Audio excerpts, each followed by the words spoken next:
Good evening, everybody. Welcome to this client presentation today.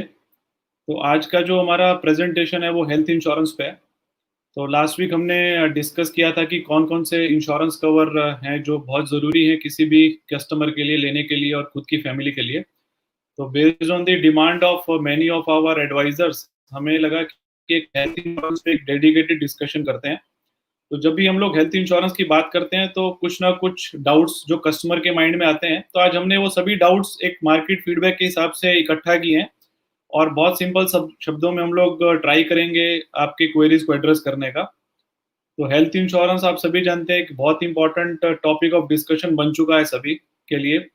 And काफ़ी सारे companies के health insurance product already market में है। काफ़ी कंपनीज अभी कोरोना का पेंडेमिक देख के अपने कोरोना के प्रोडक्ट्स भी लॉन्च कर रहे हैं।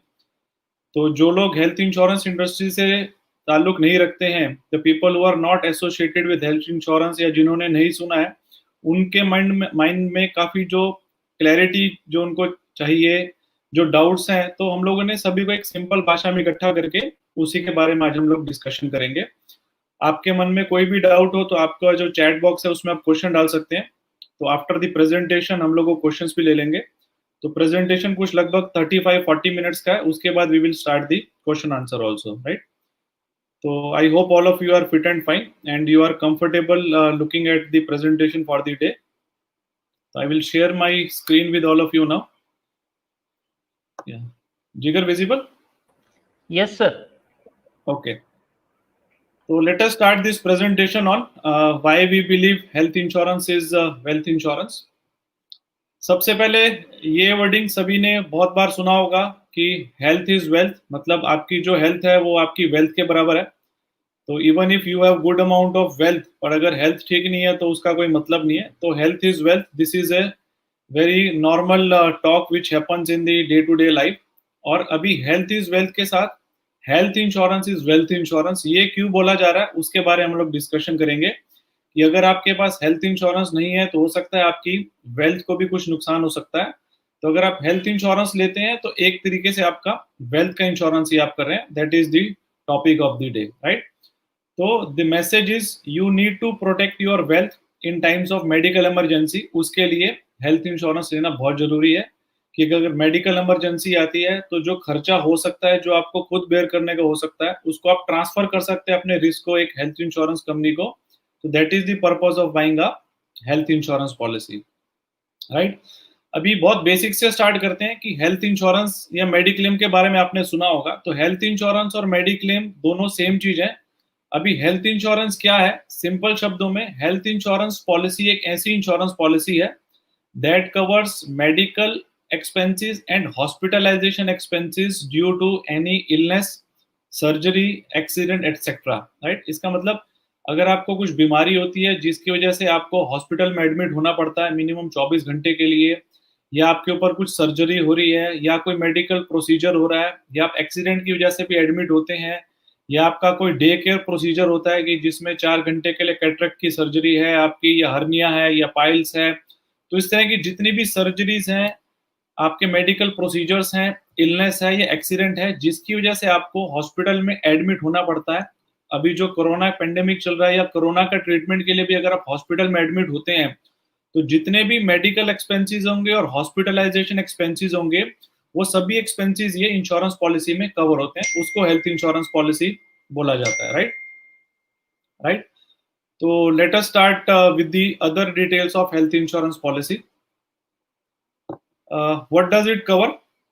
हेल्थ इंश्योरेंस पॉलिसी में क्या क्या कवर होता है? तो हेल्थ इंश्योरेंस पॉलिसी में हॉस्पिटल के एक्सपेंसेस कवर होते हैं, जैसा मैंने बताया। डे केयर ट्रीटमेंट्स कवर होते हैं कि जो कुछ ट्रीटमेंट ऐसे होते हैं जिसमें आपको 24 घंटा एडमिट नहीं होना पड़ता, आप 4 घंटे में भी अपना प्रोसीजर करा के घर पे जा सकते हैं। तो they are also covered. Pre hospitalization और पोस्ट हॉस्पिटलाइजेशन, मतलब हॉस्पिटल में एडमिट होने से पहले के जो कुछ खर्चे होते हैं, जो कुछ कंपनी में 60 दिन पहले के, किसी में 30 दिन पहले के, मतलब आपका एक्सरे है या आपके बाकी जो चेकअप के जो टेस्ट वगैरह मेडिकल टेस्ट हैं, तो उनको बोलते हैं pre hospitalization expenses, they are also covered. Post hospitalization मतलब हॉस्पिटल से डिस्चार्ज होने के बाद अगर आपके कुछ हॉस्पिटल एक्सपेंसेस या मेडिकल एक्सपेंसेस हो रहे हैं तो they are also covered in health insurance policy. उसके बाद मेडिसिन बिल्स जो आपकी होती हैं, वो भी इसमें कवर्ड होते हैं।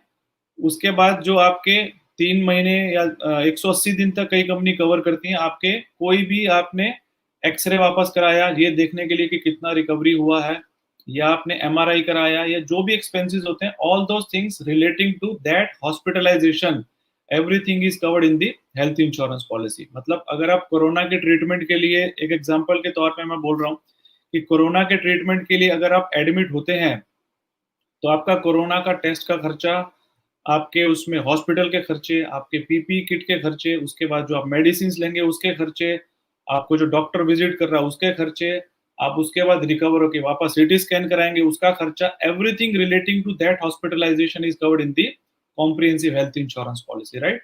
तो this is what does it cover, right?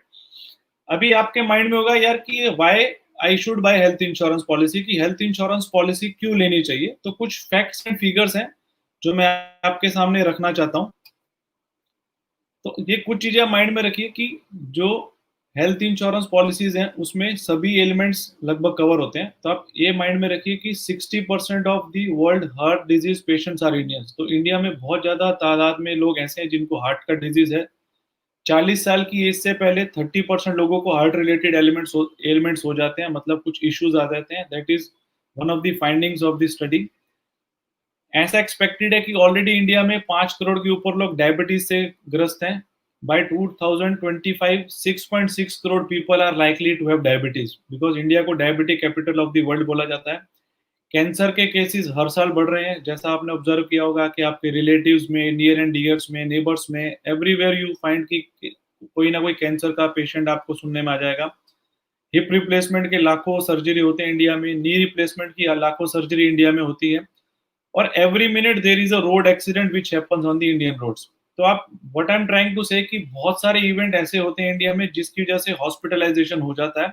आप हार्ट के ट्रीटमेंट के लिए जा रहे हैं, डायबिटीज की वजह से जा रहे हैं, कैंसर की वजह से जा रहे हैं, हिप रिप्लेसमेंट सर्जरी के लिए जा रहे हैं, या नी रिप्लेसमेंट सर्जरी के लिए जा रहे हैं, रोड एक्सीडेंट की वजह से एडमिट होना पड़ रहा है। तो इतने सारे इवेंट्स हैं जो किसी ना किसी के साथ घटित कभी भी हो सकते हैं। उसके लिए you need to buy a health insurance policy, right? आगे बढ़ते हैं। उसके अलावा आज जो हमारा लाइफ़स्टाइल है, अगर आप देखेंगे स्क्रीन में, जिगर ये स्क्रीन दिख रहा है? यस सर, दिख रहा है। तो हमारा जो लाइफ़स्टाइल है उसमें जो हमारा आज पेस है दैट इज़ वेरी फास्ट। तो we are living a sedentary lifestyle, बहुत सेडेंटरी लाइफ़स्टाइल है। हमारे फूड हैबिट्स जो है वो बहुत अनहेल्दी हो चुके हैं।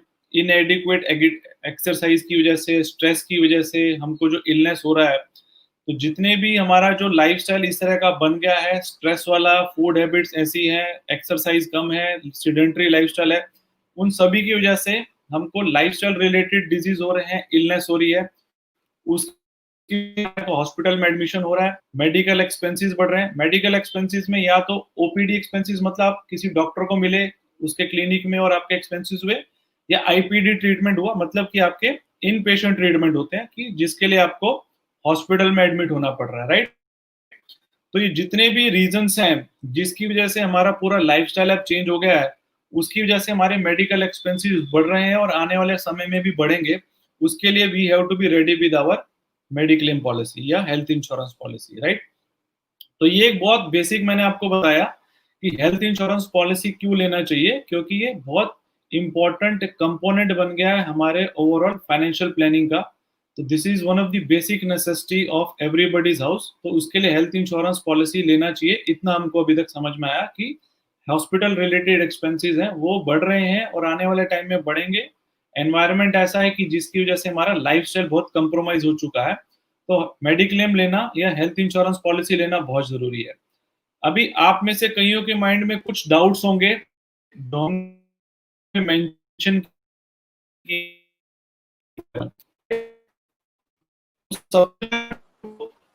काफ़ी लोगों के माइंड में ऐसा होगा कि मेडिक्लेम पॉलिसी या हेल्थ इंश्योरेंस पॉलिसी है, अगर आप सोच रहे हैं कि आप यंग हैं, आपकी एज 25, 30, 35 साल की है, you are fit and fine, your family is also healthy, mind में होगा कि why do I need a health insurance policy, right? कि अगर आपके माइंड में है कि this is only for the people who are not fit, this is not for people who are fit, तो उसका जवाब मैं आपको आने वाली स्लाइड में देता हूं। कि why we believe health insurance is important for all, everybody and all. Why? तो आपको इसका जवाब खुद ही देना पड़ेगा कि आप ऐसा सोच रहे हैं, are you sure that you may not require hospitalization ever? शायद आपका जवाब ना होगा। क्या आप गारंटी से बोल सकते हैं कि आपको कभी हॉस्पिटलाइजेशन की जरूरत नहीं पड़ेगा? शायद नहीं। तो शायद आपको have died without going to hospital, right? मेरा कहने का क्या ऐसे कुछ आदमी की लिस्ट बना सकते हैं कि चली होगा, मतलब before that anybody would have definitely gone for some or the other ailment to sir hospital. बहुत कम लोग सर को होंगे जो बहुत हेलो सर हेलो જીગર ભાઈ सर તમે योर वॉइस કન્ટિન્યુ इज કરો क्रैक सर योर જીગર ભાઈ वॉइस તમે इज क्रैकिंग જીગર ભાઈ તમે કન્ટિન્યુ કરો સર બહાર નીકળી ગયા છે नहीं नहीं सर बाहर निकल गया जस्ट अ मिनट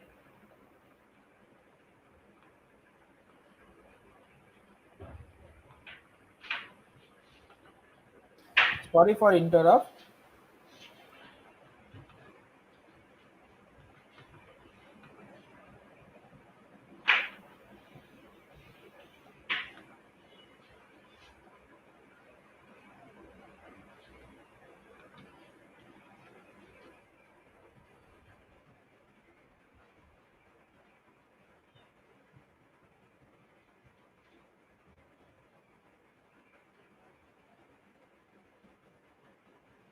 प्रशांत भाई आवाज आ रही है मेरी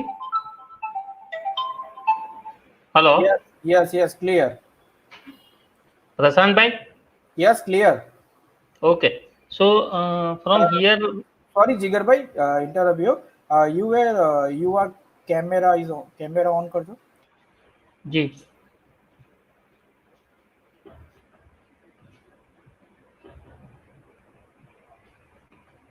ओके अब ठीक है yes it is okay now yes Prashant okay भाई yes okay now yes okay now okay. Okay Jigar bhai, so हाँ but you sir can, Jigar bhai, you can start the presentation. I will address from here. Okay fine so Yeah. Sir I already set the screen you can start Yeah, you can move to the next slide, Jigar bhai. Yes okay तो जो हमने जो बात किया कि ये कुछ doubts जो कुछ लोगों के माइंड में है before buying the health insurance policy, तो we will address one by one. Sorry, there was some technical error. So next slide Jigar भाई. तो हेल्थ इंश्योरेंस पॉलिसी जैसा मैंने बोला कि दिस इज फॉर ऑल. जिगर भाई कैरी ऑन कैरी ऑन. तो yeah, so how many persons die without going to hospital ever? Rarely.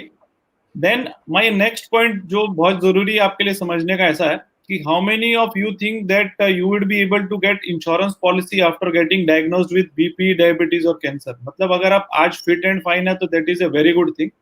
But unfortunately अगर आपको कुछ हुआ तो आपके माइंड में ये भी एक कंसर्न होना चाहिए कि after you get a illness, insurance company can deny giving you a insurance policy. तो if you are fit and fine, that is the best time to buy a health insurance policy, because after you get diagnosed with any of the issue like blood pressure, hypertension, आपका HbA1c level बढ़ गया या sugar level बढ़ गया या cancer detect हुआ, तो कोई इंश्योरेंस कंपनी आपको पॉलिसी नहीं देता है.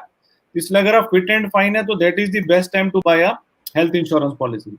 And the last point is कि भले आप फिट एंड फाइन है, आपको हॉस्पिटलाइजेशन का रिक्वायरमेंट नहीं पड़ेगा due to any of the illness और सॉरी एनीथिंग. सर हेलो जी. कुल्लू सर सॉरी सर हाँ. Sir I sir totally presentation है give me a plus please restart reset आप पहले से स्टार्ट कीजिए मेरे पास अभी कॉल आया है कि सभी पार्टिसिपेंट अभी रिज्वाइन हो रहे हैं तो रिक्वेस्ट है सर आप पहले से स्टार्ट कीजिए जी सर राजीव भाई मेरे ने पास बोला भी है सर अभी सर रिक्वेस्ट मेरे पास भी आया है सो आप ठीक है, पहले ठीक से है. थोड़ा स्टार्ट कर दीजिए सर सॉरी तो मैं थोड़ा वापस आई वुड सॉरी अगर जो लोग ऑलरेडी कनेक्टेड है, I will just restart the presentation from beginning on a very fast mode, right?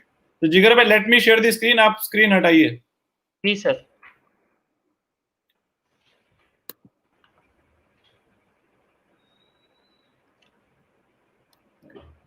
Right, it is visible. जिगर ठीक है? हाँ सर आ रहा है यस जी जी. Okay, okay. fine. तो welcome everybody all, let us restart the presentation. कि आज हमारा जो प्रेजेंटेशन है that is on the health insurance is wealth insurance. तो हेल्थ इज वेल्थ, इसके बारे में सभी जानते हैं, but today we are going to discuss why we believe health insurance is very important. This is considered as a wealth insurance, मतलब इसका importance बहुत ज्यादा है। तो काफी लोगों ने हेल्थ इंश्योरेंस के बारे में सुना होगा। तो why we believe health insurance is an integral part. आपके पूरे फाइनेंशियल प्लानिंग में हेल्थ इंश्योरेंस बहुत ज्यादा जरूरी है, उसके बारे में आज हम लोग डिस्कशन करने वाले हैं। क्योंकि हेल्थ इंश्योरेंस एक ऐसा टूल है जो आपकी वेल्थ को प्रोटेक्ट करता है कोई भी मेडिकल इमरजेंसी के टाइम पे। तो आपके माइंड में हेल्थ इंश्योरेंस के बारे में जो जो भी कंसर्न होंगे, तो we are going to address all those concern. I hope most of you are connected in the presentation now.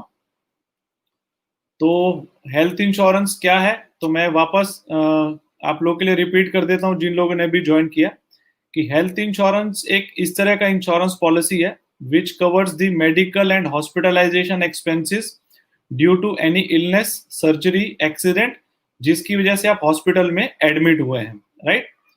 तो कोई भी ऐसा इंश्योरेंस पॉलिसी जो आपके हॉस्पिटल और उससे रिलेटेड खर्चे बेयर कर सकता है या कवर करता है। अगर आप हॉस्पिटलाइज होते हैं किसी भी बीमारी के कारण, सर्जरी के कारण या एक्सीडेंट के कारण, जिसमें आपको मिनिमम 24 घंटे हॉस्पिटल में रहना पड़ता है।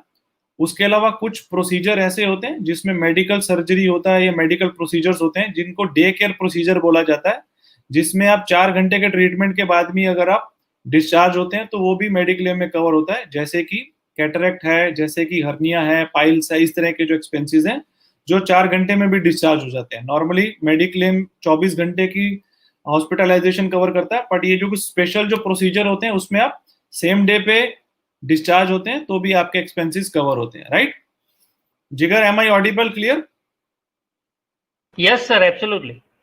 ओके, चलिए। तो मेडिक्लेम पॉलिसी क्या क्या कवर करता है, तो मैं रिपीट कर रहा हूँ कि वो हॉस्पिटलाइजेशन एक्सपेंसेस कवर करता है, डे केयर प्रोसीजर के ट्रीटमेंट्स है वो कवर करता है, हॉस्पिटल में जाने से पहले जो एक्सपेंसेस होते हैं, जो टेस्ट होते हैं या जो आप एक्सरे कराते हैं, एमआरआई कराते हैं, मेडिकल टेस्ट होते हैं, ब्लड टेस्ट होता है, वो सब कवर होता है।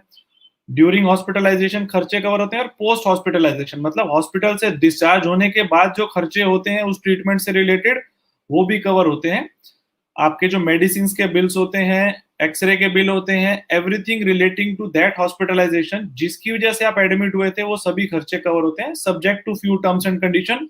कि वो हॉस्पिटल से डिस्चार्ज होने के बाद 60 दिन तक कवर होते हैं या हॉस्पिटल में जाने से 30 दिन पहले कवर होते हैं। वो पॉलिसी टू पॉलिसी डिपेंड करता है, पर मेजरली आपके प्री एंड पोस्ट हॉस्पिटल खर्चे कवर होते हैं, राइट। तो this is a very very important thing to know about health insurance policy, कि आप जो एडमिट होते हैं उसके हिसाब से जो खर्चे हैं that is covered in the mediclaim policy, right. आगे बढ़ते हैं।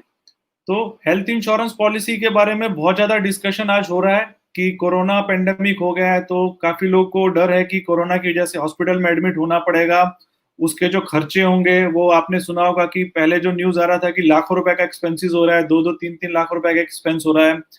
अभी एक फैमिली में एक मेंबर नहीं, फैमिली के 2-3 मेंबर एक साथ उससे इन्फेक्ट है, हॉस्पिटलाइज हो रहे हैं। तो definitely because of all this reasons आपको लग रहा है कि हेल्थ इंश्योरेंस लेना बहुत जरूरी है। पर उसके अलावा भी काफी सारे रीजंस हैं जिसके लिए आपको एक थॉट देना चाहिए कि हेल्थ इंश्योरेंस लेना क्यों जरूरी है। वो कुछ रीजंस ऐसे हैं कि इंडिया में हार्ट पेशेंट्स बहुत ज्यादा हैं, हार्ट रिलेटेड एलिमेंट्स हर साल बढ़ रहे हैं, और ऐसा नहीं है कि ओल्ड एज में हार्ट रिलेटेड एलिमेंट्स होते हैं। 40 साल से पहले 30% के जो लोग हैं उनको हार्ट रिलेटेड एलिमेंट्स होते हैं, ऐसा माना जा रहा है। इंडिया को diabetic capital of the world बोला जा रहा है, क्योंकि यहाँ पे ऑलरेडी 5 करोड़ से ज्यादा लोगों को डायबिटीज है, और ऐसा अनुमान है कि आने वाले 5 साल में ये संख्या बढ़ के 6.6 करोड़ लोग हो जाएंगी। तो there are going to be a huge number of people who are going to be affected by diabetes, जिसकी वजह से कुछ इश्यूज होंगे तो they may have to get admitted. Cancer के केसेस आप डेली सुन रहे होंगे, नॉट ओनली सेलिब्रिटीज या not only poor people, rich, poor, normal, middle class, upper middle class, everybody is affecting by cancer. तो ये केसेस भी हर साल बढ़ रहे हैं। हिप रिप्लेसमेंट सर्जरी हो रही है, नी रिप्लेसमेंट सर्जरी हर साल बढ़ रही है, और हर मिनट इंडिया में रोड एक्सीडेंट होता है। तो ये बहुत सारे रीजंस हैं जो आपको एक बार वापस सोचने के लिए मजबूर करेंगे कि हमको हेल्थ इंश्योरेंस लेना चाहिए या नहीं लेना चाहिए, और लेना चाहिए तो कितना लेना चाहिए, राइट। तो उसके बारे में हम लोग स्टेप बाय स्टेप आज डिस्कशन करने वाले हैं। और उसके अलावा अगर आपको with the grace of God कुछ भी ये हार्ट रिलेटेड इशू नहीं है, तो एक स्लाइड ये भी देखिए कि हमारा जो लाइफ का स्टाइल है वो पूरा चेंज हो चुका है। आज से 15-20-25 साल पहले ये डिजीज बहुत कम थे, क्योंकि हमारा लाइफस्टाइल बहुत एक्टिव था। अभी हमारा लाइफस्टाइल सीडेंटरी हो चुका है कि बहुत फास्ट लाइफ है, अनहेल्दी फूड हैबिट्स है, स्ट्रेस बहुत ज्यादा है, एडिक्वेट एक्सरसाइज नहीं है, इनएडिक्वेट एक्सरसाइज है, इलनेस हमको हो रही है, उससे मेडिकल एक्सपेंसेस बढ़ रहे हैं। मेडिकल एक्सपेंसेस या तो आपके डॉक्टर की फीस में ओपीडी ट्रीटमेंट ज्यादा हो रहा है, या हॉस्पिटलाइज में भी जा रहे हैं, राइट। तो हमारा जो एक्सपेंसेस है वो हॉस्पिटलाइजेशन एक्सपेंसेस और normal doctor consultation, they are going to increase every year. So that is the reason we need to plan for the health insurance policy, right. अभी कुछ डाउट्स जो लोगों के माइंड में है, आज हमने क्या किया, एक बेसिक डाउट्स ही हमने जाने कि क्या क्या डाउट्स लोगों के माइंड में है, जिसके बारे में हम लोग आज एक एक करके वो डाउट्स लेने वाले हैं। तो सबसे बड़ा जो डाउट लोगों के माइंड में है कि लोग सोच रहे हैं कि यार हेल्थ इंश्योरेंस यंग आदमी को लेने की क्या जरूरत है, कि अगर मैं आज यंग हूं, मैं फिट हूं, मैं फाइन हूं, मैं डेली एक्सरसाइज करता हूं, मेरी फैमिली भी हेल्थी है, मेरे बच्चे भी 8-10 साल के हैं, बीवी भी यंग है, तो why I need health insurance policy, right. तो ये बहुत बड़ा बेसिक कंसर्न है कि लोग सोचते हैं कि health insurance policy old age में लेना चाहिए, यंग में लेने का कोई लॉजिक नहीं है। So the answer to this doubt is that we believe health insurance is important for all. Why? Because क्या आप गारंटी ले सकते हैं कि आपको यंग एज में कभी भी हॉस्पिटलाइजेशन का जरूरत नहीं पड़ेगा? शायद नहीं। May be after this corona you may have definitely have doubt कि ये जरूरी नहीं है कि सिर्फ ओल्ड एज में हो रहा है, anybody can get affected with this. So not restricting to corona for anything which can happen at any age. So you are not sure कि आपको हॉस्पिटलाइजेशन का कभी भी जरूरत नहीं पड़ेगा, तो ये एक आर्गुमेंट फेक है। उसके अलावा can you think of any person who died without going to hospital? शायद नहीं। शायद कोई भी ऐसा आदमी है जो हॉस्पिटल में नहीं गया होगा, तो बहुत कम लोग होंगे। This is very valid argument कि हमारा एक थॉट प्रोसेस ऐसा है कि इंश्योरेंस पॉलिसी तभी लेना चाहिए जब आदमी फिट एंड फाइन है। बिकॉज अगर आप जिस दिन कोई भी एलिमेंट से ग्रस्त हो गए, मतलब after you have got affected with either blood pressure और हाइपरटेंशन, और आपका HbA1c बढ़ गया या शुगर लेवल बढ़ गया या कैंसर हो गया, तो शायद आपको इंश्योरेंस कंपनी भी पॉलिसी नहीं देगा। बिकॉज इंश्योरेंस कंपनी जब आपकी पॉलिसी लेती है तो आपसे प्रपोजल फॉर्म में पूछते हैं कि आपको कुछ ऑलरेडी मेडिकल का इशू तो नहीं है। अगर आपके पास ये इशू है तो you may be refuse the policy. तो अगर आप सोचते हैं कि आज आप फिट एंड फाइन है, तो this is the best time to buy health insurance policy. आपको बहुत इजीली पॉलिसी मिल सकता है, right. So do not delay this decision. You are fit and fine, that is good, but do not delay because you are fit and fine. And finally, अगर आप fit and fine है, young है, तो भी दो आपको कोई treatment की जरूरत नहीं पड़ेगा, पर may be because of any accident, आपकी वजह से एक्सीडेंट नहीं हुआ, आप एक गुड ड्राइवर हो सकते हैं, पर जो सामने वाला if he is not a good driver, तो you can not take a guarantee कि आपका एक्सीडेंट नहीं होगा। तो उसके बारे में भी वापस सोचिए, फिर डिसाइड कीजिए कि आपको हेल्थ इंश्योरेंस अभी लेना चाहिए कि उसको पोस्टपोन करना चाहिए, राइट। आगे बढ़ते हैं।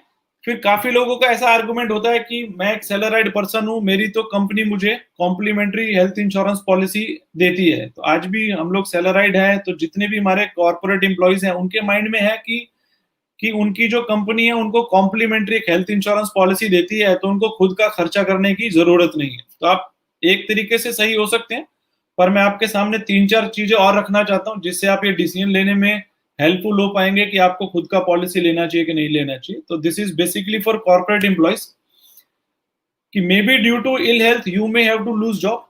तो आपके पास ये कंपनी का जो मेडिक्लेम तब तक काम करता है जब तक आप वो कंपनी में काम कर रहे हैं। अगर खुदा ना खास्ता अगर आपकी हेल्थ में कुछ इशू हुआ, अगर आपको जॉब छोड़ना पड़ा, तो तब आपको सबसे ज्यादा मेडिक्लेम की जरूरत होगी और तब आपके पास ये पॉलिसी नहीं होगा। तो आप उसके बारे में सोचिए। फिर आप दूसरा सोचिए कि आपका जो कंपनी का जो पॉलिसी है, जो एम्प्लॉयर आपको दे रहा है, does it cover your family members? शायद नहीं। शायद हर कंपनी के लोग फैमिली मेंबर्स को कवर नहीं करते हैं, वो सिर्फ जो आदमी वहां पे जॉब कर रहा है उसको कवर करते हैं। तो if they are not covering your family members, it is high time you should get yourself with the family insured.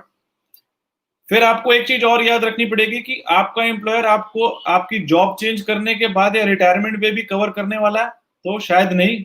I doubt कि कोई भी ऐसी कंपनी होगी जो आपको रिटायरमेंट के बाद भी आपको कवर करेगी। तो you have to be prepared for that thing also which is going to come. Then do you think would you be fit enough at retirement time so that you will be able to get a new policy? अगर आपके mind में ये है कि यार जब तक मैं रिटायर नहीं होता हूं, मैं जॉब कर रहा हूं, तब तक मेडिक्लेम पॉलिसी नहीं लेता हूं, एक बार मैं जॉब छोड़ूंगा या मैं रिटायर होऊंगा तो ले लूंगा, तो आप एक बार वापस सोचिए कि रिटायरमेंट के टाइम पे आपका फिटनेस लेवल शायद क्या यही रहेगा, क्या आपको कोई भी डायबिटीज या ब्लड प्रेशर ये सब इशू नहीं रहेंगे? अगर आप उस चीज की गारंटी नहीं ले सकते, आप सोचते हैं कि हाँ यार 60 पे शायद कुछ मुझे इशू हो जाएगा, तो वो इशू के टाइम पे आपको शायद इंश्योरेंस कंपनी पॉलिसी नहीं दे, उससे बेटर है आप अभी एक पॉलिसी ले लीजिए, भले आप एक सुपर टॉपर पॉलिसी लीजिए, पर आपका एक प्लानिंग होना चाहिए आने वाले टाइम के बारे में, राइट? तो ये कुछ रीजन है।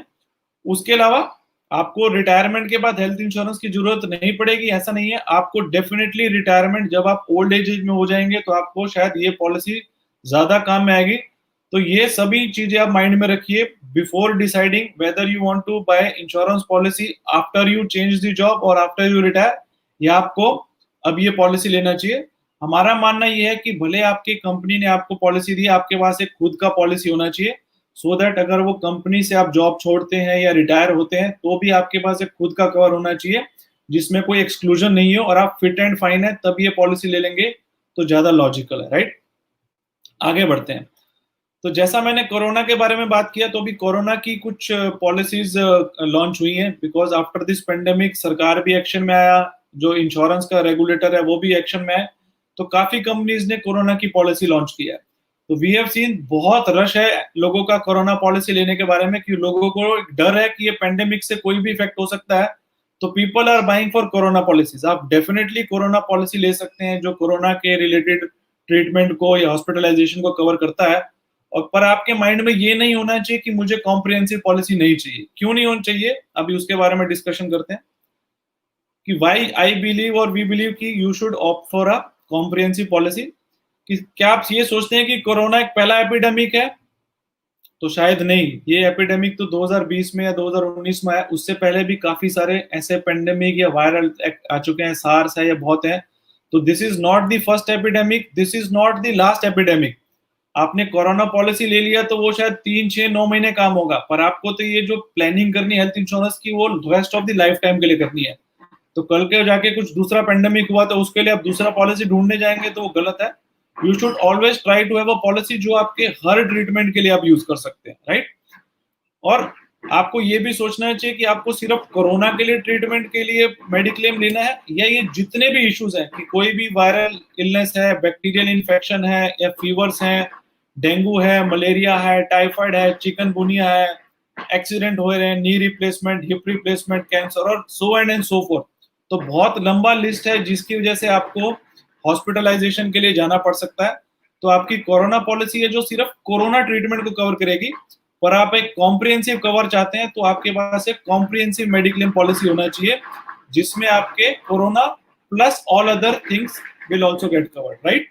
तो वी बिलीव कि डू नॉट थिंक कि सिर्फ एक मुझे 3, 6, 9 महीने के लिए प्लानिंग करना है। आपको जो प्लानिंग करना है it is for the rest of your life time, right? आगे बढ़ते हैं। Jigar, am I audible till now? Yes sir, absolutely. Okay. तो अभी आप लोगों में से कई लोगों का कुछ आर्गुमेंट हो सकता है कि यार चलो मेडिक्लेम पॉलिसी लेनी चाहिए, पर मेरे पास ऑलरेडी 2 लाख की एक पॉलिसी है। तो हमारे पास जो कस्टमर आते हैं, हम लोग उनका पोर्टफोलियो चेक करते हैं, तो देयर आर मेनी पीपल जिनके पास पीएसयू की 2 लाख की, 3 लाख की पॉलिसी है, जो बहुत पहले से 2010 से या 2008 से वो पॉलिसीज चल रही हैं जो वो लोग रिन्यू कर रहे हैं, विच इज वेरी गुड कि आप वो पॉलिसी रिन्यू करते आ रहे हैं। तो आपके पास मेडिक्लेम है, वो भी अच्छी बात है, आप उसको हर साल रिन्यू कर रहे हैं, वो भी अच्छी बात है। पर जो बात ठीक नहीं है वो ये है कि आपने अपना कवर सिर्फ 2 लाख तक रिस्ट्रिक्ट किया है। Why we believe 2 lakh is not sufficient, उसके बारे में भी बात करते हैं। सबसे पहले 2 लाख और 3 लाख और 4 lakh may not be sufficient.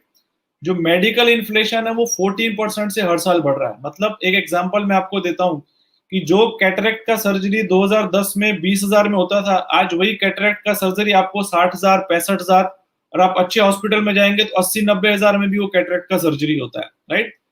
तो जो आपका एंजियोप्लास्टी पहले बहुत कम दाम में होता था, आज वो एंजियोप्लास्टी का रेट बढ़ गया है।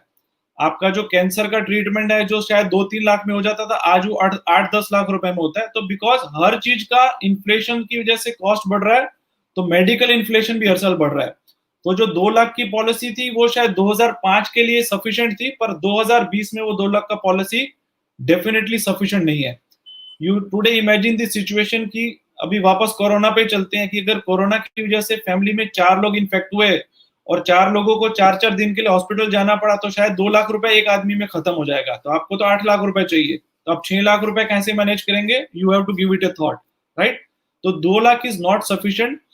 और आप कोई भी 5 लाख की पॉलिसी लेते हैं, एग्जांपल मैं बताऊं तो 5 लाख की पॉलिसी आज 35 साल का आदमी लेता है, तो 15-16 हजार में आपको एक 5 लाख का पॉलिसी मिल जाता है। और अब वो 5 लाख का अगर 10 लाख करते हैं, तो जैसे ही आपने अपना कवर 5 की बजाय 10 लाख किया, तो आपको 15,000 की बजाय 30,000 नहीं देना है, आपको 15,000 के बजाय 17-18,000 ही देना है। क्योंकि पहले 5 लाख का कॉस्ट अगर 15,000 है, तो दूसरे 5 लाख का कॉस्ट उसका सिर्फ 15% ही होता है। तो आप कोई भी एग्जाम्पल देख सकते हैं, आप अपने एडवाइजर से चेक कर सकते हैं। तो इट इज ऑलवेज एडवाइजेबल कि आप जितना हो सके कवर अपना बढ़ाए, जो भी आपकी कैपेबिलिटी है। बट अभी looking at the current scenario, at least 5 to 10 lakh is the basic minimum cover which all of you should have, because 2 lakh is the cover which would have been sufficient in 2005 or 2007. Today it is not sufficient. तो always try to go for a higher cover, जो भी आपकी affordability है उसके हिसाब से जाइए। एक चीज माइंड में रखिए कि पहले 5 लाख का कवर महंगा हो सकता है, मतलब तो एज रिलेटिवली, पर जो ऊपर का 5 लाख आप लेंगे वो 15,000 के सामने 15,000 नहीं, आपको 2-3 हजार में मिल जाएगा। तो try to get that.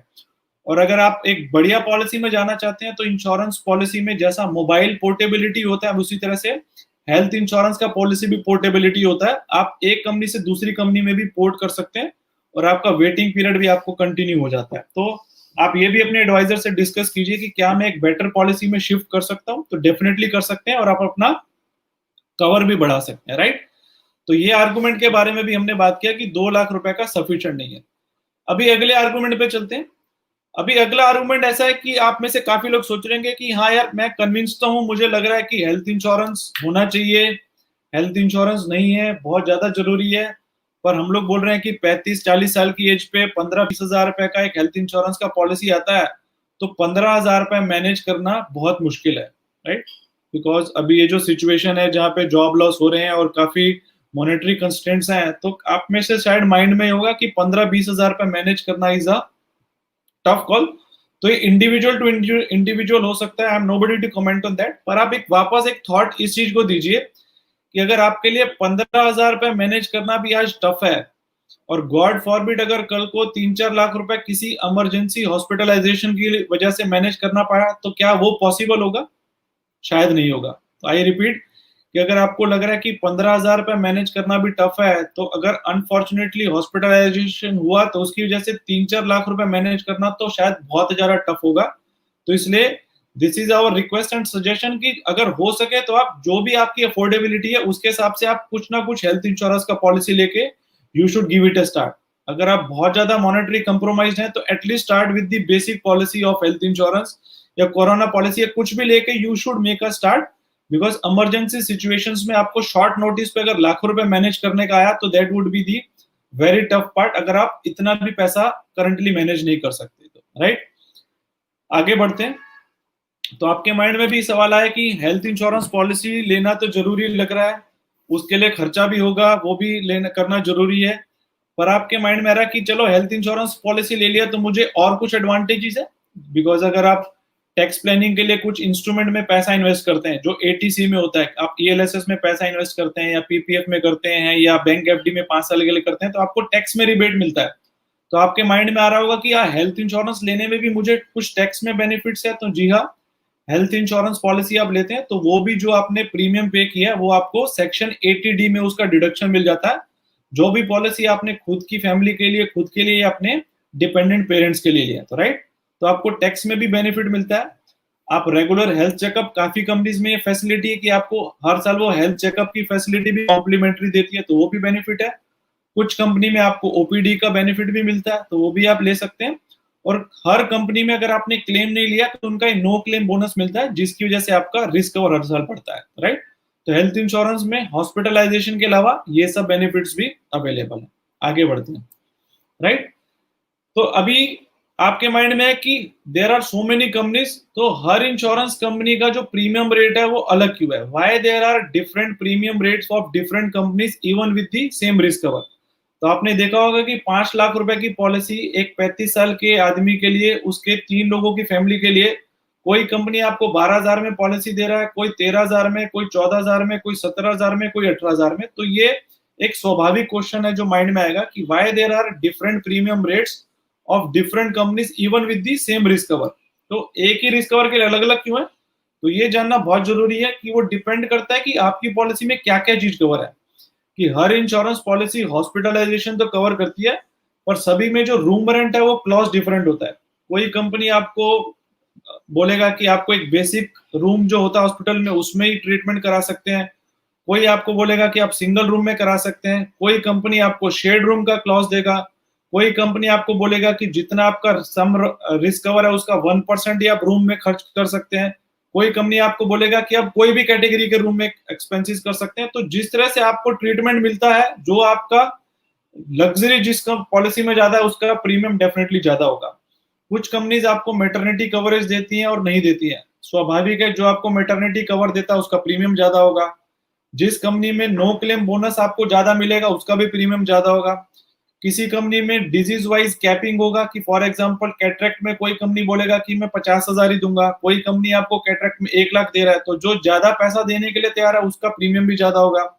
Restore facilities अलग अलग हो सकती हैं, ओपीडी कवरेज का क्लॉज है कि नहीं है, वेटिंग पीरियड अलग अलग हो सकता है। वेटिंग पीरियड मतलब कि कई कंपनी में कुछ डिजीज के लिए 2 साल का वेटिंग पीरियड है, किसी में 3 साल का है, किसी में 1 साल का है, राइट। तो हर कंपनी के जो पॉलिसी है उसमें अलग अलग फीचर्स होते हैं, जिसके फीचर बहुत ज्यादा लग्जरी वाले होंगे या बहुत ज्यादा कस्टमर फ्रेंडली होंगे उसका स्वाभाविक है प्रीमियम ज्यादा होगा। जिसमें आप फीचर कंप्रोमाइज करने के लिए रेडी होते हैं उसका प्रीमियम कम होगा। तो आप ये मत डिसाइड कीजिए कि सस्ता पॉलिसी कौन सा है, आपका जरूरत कौन सा है, आपका लाइफस्टाइल कैसा है, उसके हिसाब से आप डिसाइड कीजिए। Then you can take the right call which is the right policy for you. पर आपके माइंड में ये सवाल नहीं होना चाहिए कि हर कंपनी का प्रीमियम रेट अलग अलग क्यों है। अगर आपको सेम फीचर में भी 2 प्रीमियम रेट अलग अलग दिख रहे हैं तो देन यू कैन डिसाइड कि यार सेम फीचर है तो अगर ये 2,000 रुपए सस्ता है तो आप वो ऑप्ट कर सकते हैं, राइट।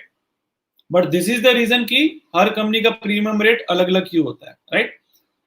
इतना कुछ होने के बाद भी आप में से कईयों के माइंड में आ रहा होगा कि हाँ यार हेल्थ इंश्योरेंस पॉलिसी जरूरी है, अभी जो करंट एनवायरनमेंट है उसमें तो करना जरूरी है, तो let us do it at the Diwali. की दिवाली में मुहूर्त भी अच्छा है तो अपने दिवाली पे हेल्थ इंश्योरेंस पॉलिसी लेते हैं, राइट।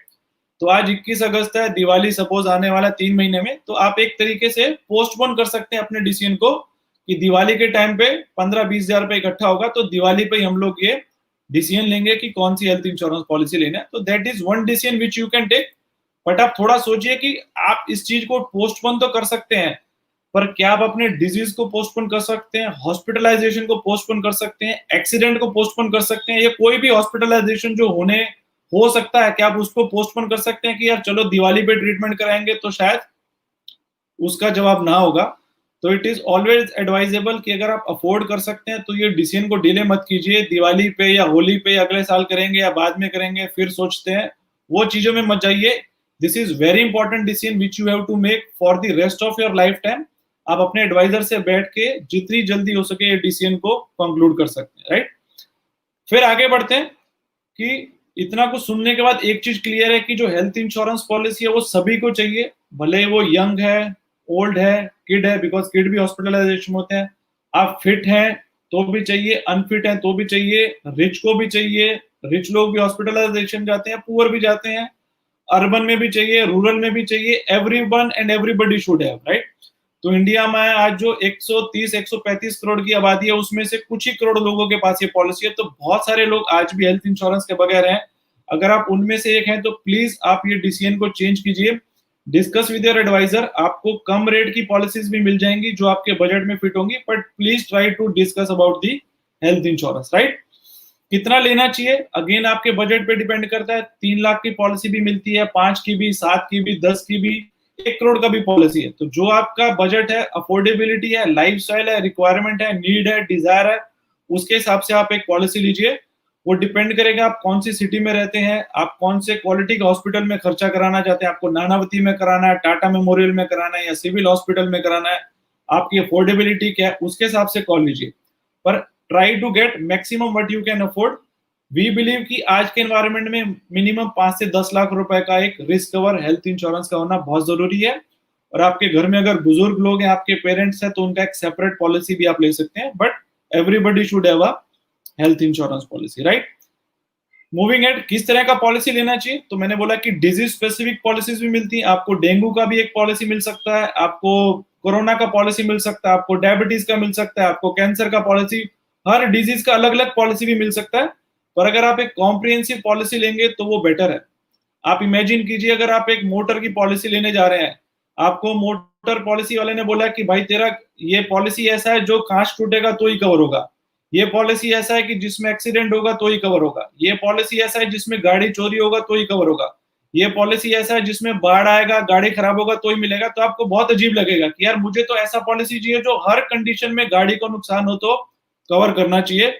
तो same applies to mediclaim policy also, कि आप ट्राई कीजिए कॉम्प्रिहेंसिव पॉलिसी लेने का, जो हर इलनेस, हर डिजीज, हर एक्सीडेंट जिसकी वजह से हॉस्पिटल में एडमिट होना पड़े वो कवर करे। रिस्ट्रिक्शंस कम हो तो अच्छा है। अगर आपके पास अच्छा बजट है तो आप नो सब लिमिट का पॉलिसी ले सकते हैं। नो कोपे, मतलब आपको अपनी जेब से कुछ भी देना नहीं पड़े, ऐसी पॉलिसीज भी अवेलेबल है। डे केयर प्रोसीजर कवर हो, नो क्लेम बोनस भी अच्छा हो, और बाकी जो एड ऑन लग्जरी फीचर है वो भी उसमें होने चाहिए। तो try to buy a comprehensive policy. Budget आपका परमिट नहीं किया तो आप रिस्ट्रिक्टिव पॉलिसी भी ले सकते हैं, और बहुत कम बजट है तो आप डिजीज स्पेसिफिक पॉलिसी भी ले सकते हैं, राइट। तो this is about different kind of insurance policies. तो इतनी सब डिस्कशन के बाद भी अगर आप यू आर स्टिल थिंकिंग और आपके माइंड में आ रहा है कि यार मुझे तो अभी भी लगता है कि मुझे जरूरत नहीं है, मेरी इच्छा नहीं है, मुझे इंश्योरेंस कंपनी पे भरोसा नहीं है, मेरे पास पैसा नहीं है, अभी जल्दी क्या है, मुझे अभी भी कुछ नॉलेज नहीं है, या मेरे पास ऑलरेडी एक 2 लाख की पॉलिसी है, अगर आपके माइंड में ये सब सवाल चल रहे हैं तो उनका एक ही जवाब है कि this is the right time, you should contact your advisor, discuss with him. This will not take more than 30-40 minutes of discussion. आप अपने एडवाइजर को कॉल करके ये सब चीजें बताइए कि मुझे लग रहा है कि मुझे अभी भी कुछ ना कुछ डिजायर में कमी है, या ट्रस्ट में, या मेरे पास पैसा नहीं है। तो call your advisor, he will definitely give you a solution for this, right. और अगर आपको लगता है कि हाँ यार बहुत जरूरी है, इसके बारे में और जानकारी लेनी चाहिए और मुझे जल्द से जल्द परचेज करना है, उसके लिए भी एक ही जवाब है कि आप इमीडिएटली अपने एडवाइजर से, फिजिकल मीटिंग पॉसिबल नहीं है तो आप एक डिजिटल मीटिंग डेफिनेटली करके उससे आगे की डिस्कशन कर सकते हैं, राइट। तो एडवाइजर से डिस्कस कीजिए, रिक्वायरमेंट्स बताइए, प्रोडक्ट्स को समझिए, क्या कवरेजेस हैं, कितना प्रीमियम देना पड़ेगा, प्लान में क्या क्या फीचर्स हैं, और आप डिजिटली भी ये प्रोसेस से इंश्योरेंस पॉलिसी बाय कर सकते हैं, राइट। अभी अगला सवाल है कि आपको अपने एडवाइजर से पूछना क्या चाहिए। तो ये बहुत जरूरी है, आपके एज अ कस्टमर आपके लिए बहुत जरूरी है कि एडवाइजर को पूछना क्या क्या चाहिए।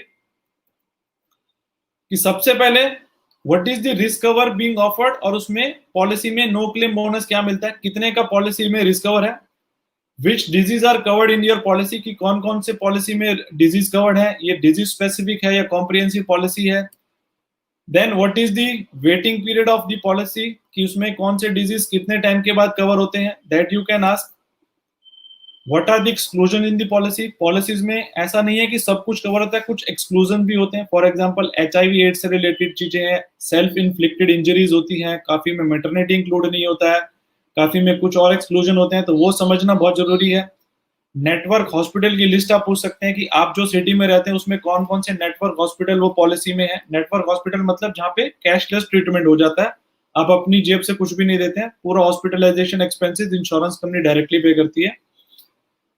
वो कंपनी जिसकी पॉलिसी के बारे में आप चर्चा कर रहे हैं उनका क्लेम का प्रोसेस क्या है, प्रीवियस एक्सपीरियंस क्या है, कस्टमर का उसमें फीडबैक क्या है, वो पूछ सकते हैं। उनका प्रीमियम चार्ट कैसे है, एज के हिसाब से प्रीमियम चेंज होता है या हर साल चेंज होता है, क्या फ्रीक्वेंसी पे प्रीमियम रेट चेंज हुए हैं, उसमें रूम रेंट का कैपिंग कैसा है, कोई डिजीज वाइज कैपिंग है। तो ये बहुत बेसिक चीजें हैं जो एज अ कस्टमर आपको अपने एडवाइजर से पूछना चाहिए, या अगर आप एडवाइजर हैं तो कस्टमर को बताना चाहिए कि ये बेसिक चीजें आपकी पॉलिसी में कवर्ड है कि नहीं है, और ये कुछ बेसिक क्वेश्चंस है, राइट।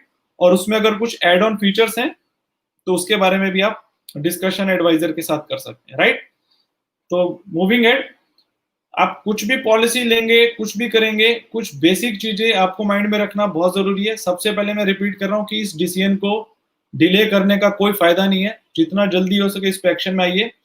इंश्योरेंस जो एक अटमोस्ट गुड फेथ का कॉन्ट्रैक्ट है, मतलब जब भी आप इंश्योरेंस पॉलिसी ले रहे हैं तो आप जब आप प्रपोजल फॉर्म भरते हैं उसमें जो भी आप जानकारी देते हैं वो एक गुड फेथ में इंश्योरेंस कंपनी आपसे लेती है कि you are suppose to disclose all the important and material information relating to your health and lifestyle. मतलब आपके हेल्थ के बारे में जो भी इंपॉर्टेंट चीजें हैं, जो भी आप अपने डॉक्टर को बताना जरूरी समझते हैं, वो आप इंश्योरेंस कंपनी के प्रपोजल फॉर्म में भरना बहुत जरूरी समझिए, बिकॉज ये अटमोस्ट गुड फेथ का कॉन्ट्रैक्ट है। अगर आप अभी नहीं बताएंगे तो क्लेम के टाइम पे पता चलेगा तो आपको क्लेम लेने में दिक्कत हो सकती है। तो इसलिए जब आप ये कॉन्ट्रैक्ट में एंटर हो रहे हैं उसी टाइम पे आप अपना क्लियरिटी से पूरा मटेरियल इंफॉर्मेशन डिस्क्लोज कीजिए अपने एडवाइजर को भी और अपनी इंश्योरेंस कंपनी को भी। एक चीज माइंड में रखना बहुत जरूरी है कि जो हम लोग इंश्योरेंस लेते हैं वो लॉसेस को कवर करने के लिए लेते हैं, नॉट फॉर मेकिंग मनी। मतलब आप उसमें से पैसा बनाने के लिए इंश्योरेंस पॉलिसी मत लीजिए। आपका जो खर्चा हुआ है या जो लॉस हुआ है हॉस्पिटलाइजेशन की वजह से, उसको कवर करने के लिए इंश्योरेंस पॉलिसी लिया जाता है, ना कि उसको अनड्यू एडवांटेज लेके उससे पैसा बनाने का, राइट। तो these are basic things in mind कि discuss everything with your advisor, give in writing all the important information.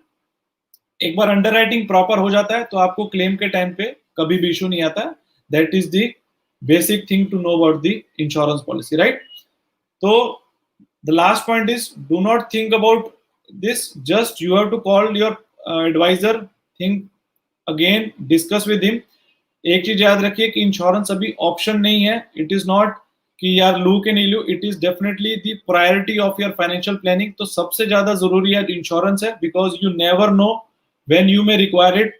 और कोरोना पेंडेमिक ने हमको ये सभी को सिखा दिया है कि आपको कभी भी पता नहीं चलेगा कि आपको कब इस तरह का एक अनफॉर्चुनेट इवेंट होगा जिसकी वजह से आपको पूरी फैमिली के साथ भी हॉस्पिटलाइज होना पड़ सकता है। बिकॉज हमारे पास काफी ऐसे क्लेम्स आ रहे हैं जहाँ पे पूरी फैमिली के 4 लोग एडमिट है और उनका क्लेम्स हम लोग हैंडल कर रहे हैं, राइट। तो this is not an option, it is a priority, you need to definitely act upon it, right. तो this is from my side. Jigar भाई, we can take the question answer. Jigar? Yes sir. या तो I hope जितने भी doubts थे हमारे mind में हमने वो कवर कर लिए हैं। तो आप में से कुछ लोग जो लेट ज्वाइन हुए हैं, मैं फटाफट रिपीट कर देता हूँ कि मेडिक्लेम पॉलिसी लेना बहुत जरूरी है, बिकॉज वो आपके हॉस्पिटलाइजेशन खर्चे कवर करता है कोई भी इलनेस से, सर्जरी, एक्सीडेंट की वजह से, राइट। बिकॉज इंडिया में हर साल पेशेंट्स बढ़ रहे हैं, तकलीफें बढ़ रही हैं, लाइफस्टाइल कॉम्प्लिकेट हो रहा है, डायबिटीज के केसेस, कैंसर के cases, hip replacement, knee replacement, road accident, ये इवेंट्स बढ़ रहे हैं। तो आप कोई भी गारंटी नहीं ले सकते कि आपके साथ ये नहीं होगा, तो you should buy for this. उसके अलावा लाइफस्टाइल बहुत हमारा सीडेंटरी हो चुका है, और आपके जो माइंड में डाउट है कि यंग आदमी के लिए नहीं है, तो हमने इसका जवाब दिया कि this is for young, old, kid, fit, unfit, सभी के लिए बहुत जरूरी है, because you don't know when you may require the hospitalization, right. अगर आप सैलराइड एम्प्लॉय हैं तो भी आपको लेना चाहिए, आप बिजनेसमैन है तो डेफिनेटली लेना चाहिए, बिकॉज सैलरी वालों के लिए पॉलिसी जब तक आप जॉब में है तब तक कंपनी पे करेगी, अगर आप जॉब में नहीं है तो आपको कोई भी एक्सपेंसेस पे नहीं करेगा। और अगर आप जॉब छोड़ने के बाद अनफिट हो जाते हैं तो शायद आपको इंश्योरेंस पॉलिसी भी तब नहीं मिलेगा। तो that is one thing to keep in mind. आप कोरोना के लिए अलग से पॉलिसी भी ले सकते हैं, बट वी बिलीव कि कॉम्प्रिहेंसिव पॉलिसी लेंगे तो ज्यादा रेलेवेंट है, बिकॉज कोरोना एक पेंडेमिक है, उसके अलावा भी बहुत सारी बीमारी है जिसके लिए हॉस्पिटलाइजेशन हो सकता है, तो बहुत जरूरी है। अगर आपके पास 2 लाख की पॉलिसी है तो सफिशिएंट नहीं है, try to work for a policy जिसमें ज्यादा से ज्यादा कवर अफोर्डेबिलिटी के हिसाब से, बिकॉज हॉस्पिटलाइजेशन के एक्सपेंसेस बढ़ रहे हैं। जो ब्लड टेस्ट आपको 100 रुपए में होता था, आज वही ब्लड टेस्ट 300 रुपए में होता है। मतलब 5 साल में ब्लड टेस्ट का रेट 3 गुना हो गया, तो बाकी एक्सपेंसेस भी बढ़ गए होंगे, वो चीज माइंड में रखिए। तो try to have higher sum assured policy. आप बोलते हैं कि 15,000 रुपए इकट्ठा करना बहुत मुश्किल है, तो ध्यान रखिए अगर हॉस्पिटलाइजेशन कर लिया तो हो गया, और पॉलिसी नहीं है तो 4 लाख रुपए मैनेज करना बहुत ज्यादा मुश्किल होगा। उस हिसाब से डिसीजन कीजिए। उसके अलावा आपको टैक्स में भी बेनिफिट मिलता है, हेल्थ इंश्योरेंस पॉलिसी लेते हैं तो आपकी इनकम में से वो प्रीमियम डिडक्ट हो जाता है, उस पर टैक्स नहीं लगता है, राइट। हर कंपनी के प्रीमियम रेट अलग अलग होते हैं क्योंकि उनकी कवरेजेस अलग अलग होती है, उसमें फीचर्स अलग अलग होते हैं, उसमें एक्सक्लूजन अलग अलग होते हैं, राइट। दिवाली तक पोस्टपोन मत कीजिए। हम कोई भी डिसीजन होता है उसको होली पे या दिवाली पे या अगले साल पे पोस्टपोन करते हैं।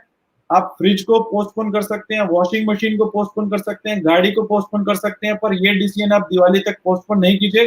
कर सकते हैं, आपका ही पैसा, पर अनफॉर्चुनेटली दिवाली तक कुछ हो गया तो भारी नुकसान है। राइट। सभी को पॉलिसी चाहिए, डिस्कशन हो गया, जितना ज्यादा उसके वो ले सकते हैं। आपको 2 लाख, 3 लाख, 10 लाख, 1 करोड़ तक की पॉलिसी अवेलेबल है। कॉम्प्रिहेंसिव पॉलिसी में सब कुछ कवर होता है। अभी भी कुछ डाउट है तो एडवाइजर को कांटेक्ट कीजिए, डाउट नहीं है तो भी कांटेक्ट कीजिए कि आगे कैसे बढ़ना है, राइट। ये बेसिक चीजें एडवाइजर से चेक कीजिए कि कौन सी पॉलिसी में क्या क्या कवर कर रहा है, कौन से हॉस्पिटलाइजेशन है, क्या प्रोसेस रहेगा, प्रीमियम कब देना है, प्रीमियम ऑटो डेबिट होगा नहीं होगा, क्रेडिट कार्ड से पेमेंट हो सकता है कि नहीं हो सकता है, वो सब चीजें एडवाइजर से पूछिए, राइट। उसके बाद याद रखिए कि प्रपोजल फॉर्म भरेंगे तो सब कुछ ब्लैक एंड व्हाइट में क्लियरली एडवाइजर को बताइए, कंपनी को बताइए, बिकॉज हमारा मकसद पॉलिसी खरीदने का नहीं है। हमारा मकसद है कि क्लेम आएगा तो उस टाइम पे इशू नहीं हो। तो जितना अच्छा आप अंडर राइटिंग में डिस्क्लोज करेंगे उतना स्मूथ आपका क्लेम सेटलमेंट रहेगा, राइट। तो don't think, just do it now, that's is the message. Insurance आज एक बेसिक नेसेसिटी, रोटी कपड़ा मकान इंश्योरेंस, तो ये बेसिक नेसेसिटी है, right. So Jigar, over to you. We can take the question answer. Yes, sir. Thank you very much. It was a very nice and informative session for health insurance.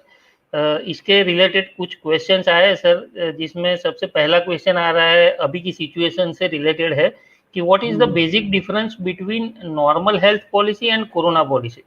जिगर भाई आप इसका जवाब दीजिए, मैं बाकी question देखता हूँ। जी, तो बेसिकली जो नॉर्मल हमारी हेल्थ इंश्योरेंस पॉलिसी होती है, इट्स कॉम्प्रिहेंसिव कवरेज जिसके अंदर कोरोना के सिवाय किसी भी तरह से अगर मिनिमम 24 आवर्स का हॉस्पिटलाइजेशन होता है तो वो हॉस्पिटलाइजेशन का जो एक्सपेंस होता है वो हमें रिएम्बर्स हो जाता है। जबकि अगर मैं कोरोना पॉलिसी की बात करूं तो एज पर IRDA गाइडलाइंस सभी इंश्योरेंस कंपनी ने 2 तरह की कोरोना पॉलिसी इश्यू की है। एक का नाम है कोरोना रक्षक और दूसरी पॉलिसी का नाम है कोरोना कवच। अब अगर मैं कोरोना कवच की बात करूं तो it's just like a mediclaim policy that we have, but it will cover only treatment for corona disease. It will not cover anything else except corona disease. और अगर मैं कोरोना रक्षक की बात करूं तो कोरोना रक्षक एक बेनिफिट पॉलिसी है। इस पॉलिसी के कवरेज में ऐसा है कि अगर आपको कोविड-19 पॉजिटिव होता है and if you have been admitted to a hospital minimum for 72 hours, that is 3 days, then you are eligible to get the benefit of total sum assured you have opted in this policy under Corona Rakshak. Okay Jigar भाई, I want to take few questions जो यहाँ पे दिख रहे हैं। जी sir. कुछ लोगों ने पूछा है कि कौन सी कंपनी का हेल्थ इंश्योरेंस पॉलिसी मार्केट में अवेलेबल है। तो I want to tell you कि इंडिया में कुछ 24 जनरल इंश्योरेंस कंपनी है और 8 हेल्थ इंश्योरेंस कंपनी है। तो टोटल 30-32 इंश्योरेंस कंपनी ऐसी हैं जो हेल्थ की पॉलिसी देती है। उसमें से कुछ जो फेमस नाम है उसमें HDFC अर्गो का पॉलिसी है, उसके अलावा बजाज अलियांस का पॉलिसी है, रेलिगेयर का पॉलिसी है, मैक्स बुपा का पॉलिसी। आप सभी का टीवी में भी ऐड देखते होंगे। मणिपाल सिग्ना है, उसके अलावा ICICI लॉम्बार्ड है। तो आप किसी भी कंपनी का कॉम्प्रिहेंसिव पॉलिसी ले सकते हैं। But to name a few, these are some very good insurance company provider. HDFC Ergo, Manipal Cigna, Max Bupa, Religare, Apollo जो भी HDFC अर्गो है, ICICI लॉम्बार्ड, बजाज अलियांस। तो आप कोई भी कंपनी का पॉलिसी ले सकते हैं, सभी में हेल्थ इंश्योरेंस का पॉलिसी मिलता है। कौन सा कंपनी का बेस्ट है, तो इसका बेस्ट का जवाब आप अपने एडवाइजर से लीजिए, बिकॉज वो आपकी जरूरत के हिसाब से आपको बेस्ट बताएंगे। बिकॉज सभी के प्रीमियम रेट अलग हो सकते हैं, कवरेजेस अलग हो सकते हैं। It would not be right from my side to give you the answer of best. आपके एडवाइजर आपको बेस्ट का दे देंगे। फिर किसी ने पूछा है कि कोरोना का ट्रीटमेंट कितने दिन के बाद कवर होता है। तो corona treatment in most of the policies is covered after 15 days of buying the policy. Most of the insurance company में जब आपने पॉलिसी लिया उसके 15 दिन के बाद कोरोना का ट्रीटमेंट कवर होता है, राइट। देन फिर किसी ने बताया है कि सर मेरे पास ऑलरेडी 2 लाख की पॉलिसी है तो मुझे क्या करना चाहिए। तो आप 2 लाख की पॉलिसी है तो उसको पोर्ट करके 5 लाख की पॉलिसी भी कर सकते हैं, या उसके ऊपर आप एक सुपर टॉपअप पॉलिसी भी ले सकते हैं। पर 2 लाख सफिशिएंट नहीं है, आप उसको एटलीस्ट 5 लाख तक ले जाइए। यू कैन पोर्ट इट और you can increase the sum assured by taking a super top up, right? Then there is a question कि sir what is the meaning of underwriting? जिगर भाई आप थोड़ा बता देंगे सिंपल भाषा में what is underwriting?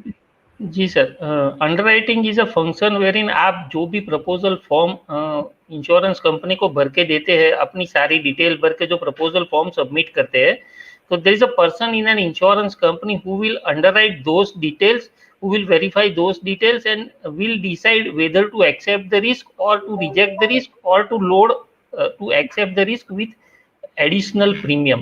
तो ये जो स्क्रूटिनी करता है प्रपोजल फॉर्म की, उस बंदे को अंडरराइटर बोलते हैं। जी। फिर किसी ने पूछा है कि if there is a no claim in the first year then the premium will be lower in the second year. I think आपके माइंड में वो मोटर इंश्योरेंस पॉलिसी चल रहा है। मोटर इंश्योरेंस पॉलिसी में ऐसा होता है कि अगर आप क्लेम नहीं लेते हैं तो आपको अगले साल डिस्काउंट मिलता है प्रीमियम पे। और हेल्थ इंश्योरेंस पॉलिसी में अगर आपने 1 साल क्लेम नहीं लिया तो आपको अगले साल नो क्लेम बोनस मिलता है, मतलब आपका रिस्क कवर जो बढ़ जाता है। फॉर एग्जांपल आपकी 5 लाख रुपए की पॉलिसी है और उसमें 50% नो क्लेम बोनस मिलता है।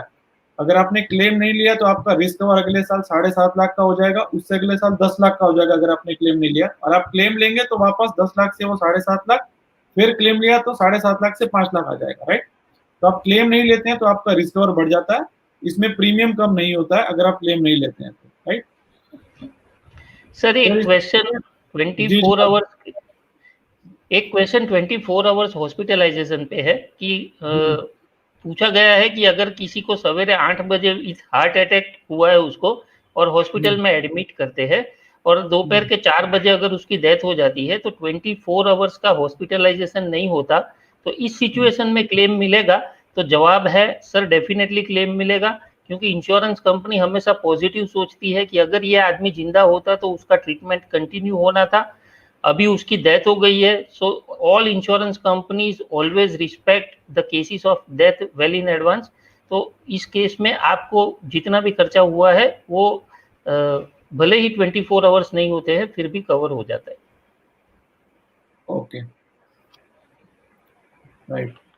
फिर किसी ने पूछा है कि जो पर्सनल एक्सीडेंट पॉलिसी है वो भी सेक्शन 80D में आता है। तो जो पर्सनल एक्सीडेंट पॉलिसी है वो सेक्शन 80D में नहीं आता है, आपका मेडिक्लेम पॉलिसी सेक्शन 80D में आता है। और अगर आपको बहुत ज्यादा इसमें जानकारी चाहिए तो पर्सनल एक्सीडेंट पॉलिसी में एक छोटा सा प्रीमियम आपका हॉस्पिटलाइजेशन के लिए भी जाता है, बहुत छोटा प्रीमियम, वो 80D में आता है। तो जब आप पर्सनल एक्सीडेंट की पॉलिसी लेंगे तो आपको सेक्शन 80D का सर्टिफिकेट पॉलिसी में मिलता है। उसमें पूरा प्रीमियम नहीं आता है, छोटा सा कंपोनेंट जो हॉस्पिटलाइजेशन के लिए कंपनी ने लिया है वो एलिजिबल होता है 80D में। बाकी हेल्थ इंश्योरेंस पॉलिसी का पूरा प्रीमियम 80D में कंसिडर होता है, भले आपने खुद के लिए लिया है या आपने पेरेंट्स के लिए अलग से लिया है, राइट। या जिगर भाई next question you can take. Sir एक क्वेश्चन यहाँ पे किसी ने पूछा है कि मैं ये सवाल लेना चाहता हूँ कि sir what is the meaning of copay. तो जिगर भाई आप बताइए इसके बारे में, what is the meaning of copay. जी, को पेमेंट का मतलब ये होता है कि जब कभी भी क्लेम आएगा तो उस क्लेम का जितना भी एक्सपेंस होता है उसमें से कुछ परसेंटेज कस्टमर खुद अपनी जेब से देगा। अगर आप को पेमेंट वाली पॉलिसी को अप्लाई कर रहे हैं तो डेफिनेटली आपका प्रीमियम जो है वो फुल्ली कॉम्प्रिहेंसिव पॉलिसी से कम आएगा, but at the time of claim आपको अपनी जेब से कुछ पैसा निकालना पड़ेगा, दैट इज कॉल्ड एज को पेमेंट। ओके, फिर जिगर भाई किसी ने ये सवाल पूछा है, मैं ले रहा हूँ कि can we buy a base comprehensive policy and a super top policy together और we have to wait for 1 year. इसका जवाब ये है कि जी हाँ, आप एक सेम डे पे आपका बेसिक पॉलिसी जो बेस पॉलिसी और सुपर टॉप अप दोनों सेम डे पे ले सकते हैं। फॉर एग्जांपल आपने एक 5 लाख रुपए का पॉलिसी लिया HDFC अर्गो का, जिसका प्रीमियम सपोज आपकी एज में 15,000 आता है, तो वो भी आप ले सकते हैं। उसी दिन पे आप एक 5 लाख का सुपर टॉपअप भी ले सकते हैं जो शायद आपको 2,500 में मिल जाएगा। तो टोटल आपकी 2 पॉलिसी आएंगी, एक 5 लाख की बेस पॉलिसी और एक 5 लाख की सुपर टॉपअप पॉलिसी, और आपका टोटल रिस्क कवर जो हो जाएगा वो 5 + 5 10 लाख का हो जाएगा, जिसके लिए आपने 17,000 रुपए पे किया, राइट।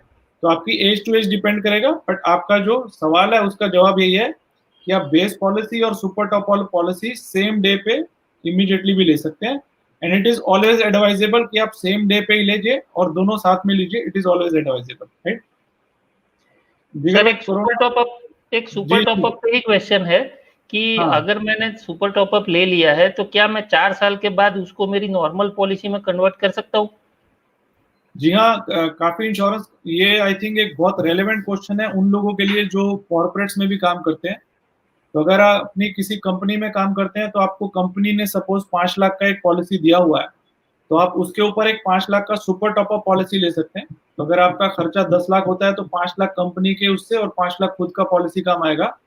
और ये जो सुपर टॉपअप आपने पॉलिसी लिया, तो काफी कंपनी में ये फीचर है कि ये सुपर टॉपअप पॉलिसी को आप एक बेस पॉलिसी में कन्वर्ट कर पाएंगे 5 साल के बाद without going for a fresh medical underwriting. तो अगर सपोज आपकी उम्र आज 50 साल की है, आपने ये पॉलिसी लिया, तो आप 55 साल में इसको आप बेस में कन्वर्ट कर पाएंगे और उस टाइम पे आपको कोई मेडिकल टेस्ट नहीं कराना होगा, बिकॉज आप 50 साल पे अंडरराइटिंग अपनी करा चुके हो, राइट।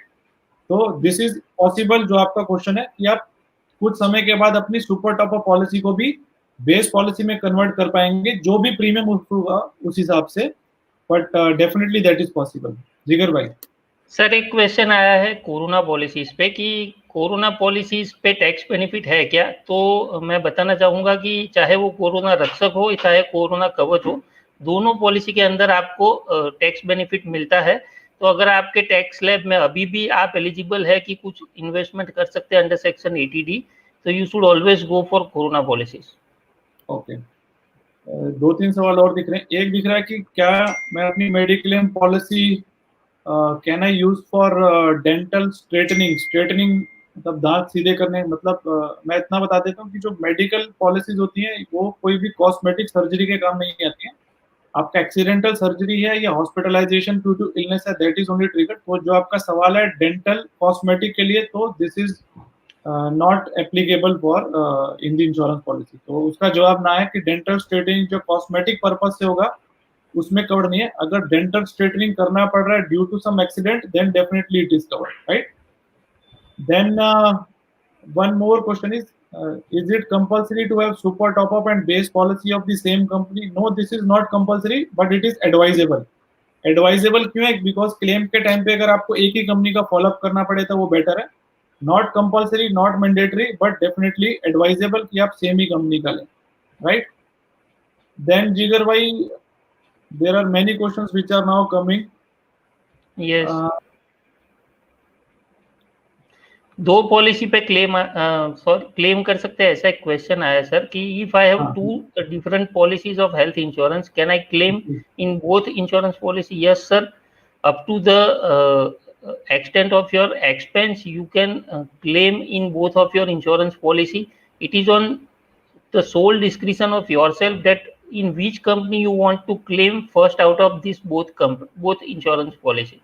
तो पहली कंपनी में आप जो सिलेक्ट करते हैं उसमें आप अपने सारे ओरिजिनल डॉक्यूमेंट देंगे और उस कंपनी से सेटलमेंट लेने के बाद ओरिजिनल डॉक्यूमेंट्स की कॉपी के साथ आप दूसरी इंश्योरेंस कंपनी में देंगे, तो आपका बाकी का पैसा भी रिएम्बर्स हो जाएगा।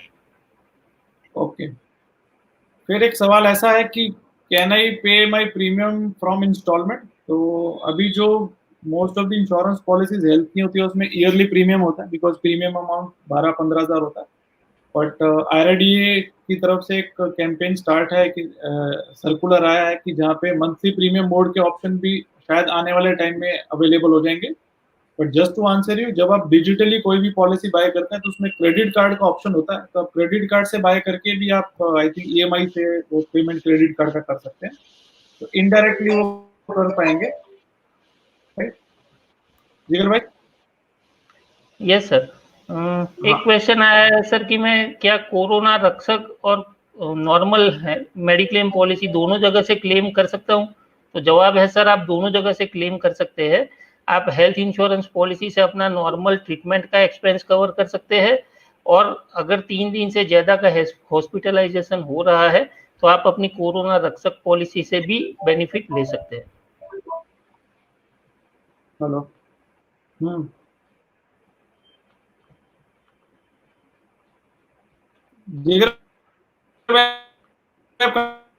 कंटिन्यू कीजिए।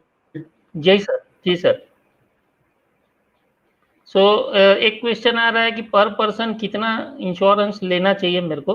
तो अगेन जैसे सर ने बहुत अच्छे से समझाया कि depends on your lifestyle, it depends on your affordability कि आपको कितना एक्सपेंस होगा, मतलब एक अंदाजा लगाना है और उसके हिसाब से आपको अपना इंश्योरेंस खरीदना होता है।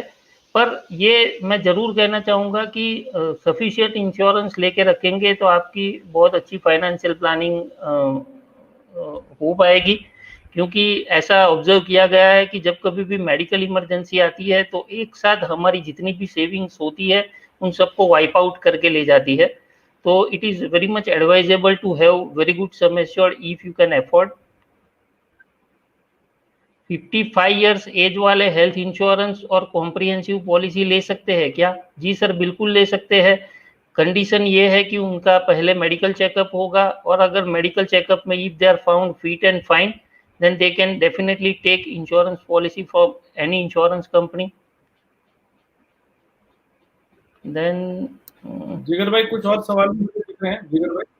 नहीं सर, मेजॉरिटी सब जो है वो रिपीटेटिव ही दिख रहे हैं। ठीक है, 2-3 क्वेश्चन मैं ले लेता हूँ जो भी मुझे दिख रहे हैं। एक कोई साहब बार बार बड़ौदा से पूछ रहे हैं कि how much health insurance should be buy. तो इसका कोई थंब रूल नहीं है कि कितना लेना चाहिए, बट एक ही जवाब है कि यू नेवर नो कि कितने हेल्थ एक्सपेंसेस की रिक्वायरमेंट कब होगी, और आने वाले टाइम में जो खर्चे बढ़ेंगे, तो जो भी आप अफोर्ड कर सकते हैं मैक्सिमम वो लीजिए। बट अगर आप मिनिमम पूछेंगे तो मिनिमम 5 to 10 लाख रुपीज का हेल्थ इंश्योरेंस होना चाहिए। Maximum depends upon your affordability. तो there is no thumb rule, उसका कोई थंब रूल नहीं है कि एग्जैक्ट फॉर्मूला नहीं है कितना होना चाहिए। वो डिपेंड करेगा आपकी रिक्वायरमेंट, लाइफस्टाइल पे, और कितने साल के लिए आप सोच रहे हैं उसके लिए। ओके जिगर भाई। जी सर। हाँ, एक 2 लोगों ने क्वेश्चन पूछा है कि सर हेल्थ इंश्योरेंस लेने के बाद कोई इंश्योरेंस का जरूरत है क्या? तो जी हाँ, हेल्थ इंश्योरेंस के अलावा 2-3 और कवर हैं जो बहुत बेसिक हैं, आपको लेने चाहिए। वन इज आपकी टर्म प्लान, एक पॉलिसी हम लोग बात करते हैं, लाइफ इंश्योरेंस पॉलिसी। तो जो लाइफ इंश्योरेंस पॉलिसी होती है जिसमें आपका डेथ बेनिफिट कवर होता है, वो आपको लेना चाहिए, डेफिनेटली लेना चाहिए। टर्म इंश्योरेंस प्लान बोलते हैं कि जिसमें अगर आपका डेथ होता है तो ही पैसा मिलता है। तो टर्म प्लान होना बहुत जरूरी है, हेल्थ इंश्योरेंस पॉलिसी लेना जरूरी है। मोटर की पॉलिसी तो आप बाय डिफॉल्ट लेते हैं, और चौथा एक पर्सनल एक्सीडेंट पॉलिसी आता है, वो भी लेना बहुत जरूरी है। तो अगर आप अफोर्ड कर सकते हैं तो ये 4 बेसिक पॉलिसी आपके पास होना चाहिए। टर्म प्लान, आपका health insurance plan, personal accident policy, और मोटर पॉलिसी तो आप बाय डिफॉल्ट लेते हैं बिकॉज उसमें आरटीओ का कानून लगता है, right? I think we have addressed most of the questions Jigar भाई। बाकी कुछ प्रोफेशनल क्वेश्चंस है, तो just I want to inform कि जो भी आदमी ने आपको इनवाइट किया है, they are also capable of answering these questions. You can get in touch with them. तो the simple message we want to give कि हेल्थ इंश्योरेंस पॉलिसी एक इम्पॉर्टेंट कंपोनेंट है ओवरऑल फाइनेंशियल प्लानिंग का। उसको delay करने का कोई advantage नहीं है। आप डिले करेंगे तो हो सकता है कि आप उसको पोस्टपोन करेंगे, बट अगर अनफॉर्चुनेट इवेंट हो जाता है तो वो डिले कॉस्ट बहुत भारी पड़ सकता है। अब अपने जो एसेट्स हैं उसको परचेज करने में डिले कर सकते हैं, पर ये चीज को आप डिले नहीं कीजिए। प्लीज आप अपने एडवाइजर से मिलिए, आपके रिक्वायरमेंट बताइए। There are so many policies, आपका जैसा बजट है उसके हिसाब से आपको एक पॉलिसी मिल सकता है, and you can make a start, right? So thank you very much, and wish you all the best, and happy Ganesh Chaturthi in advance. Thank you very much. Thank you. Jigar bhai, Thank thank you very much. you. Thank you.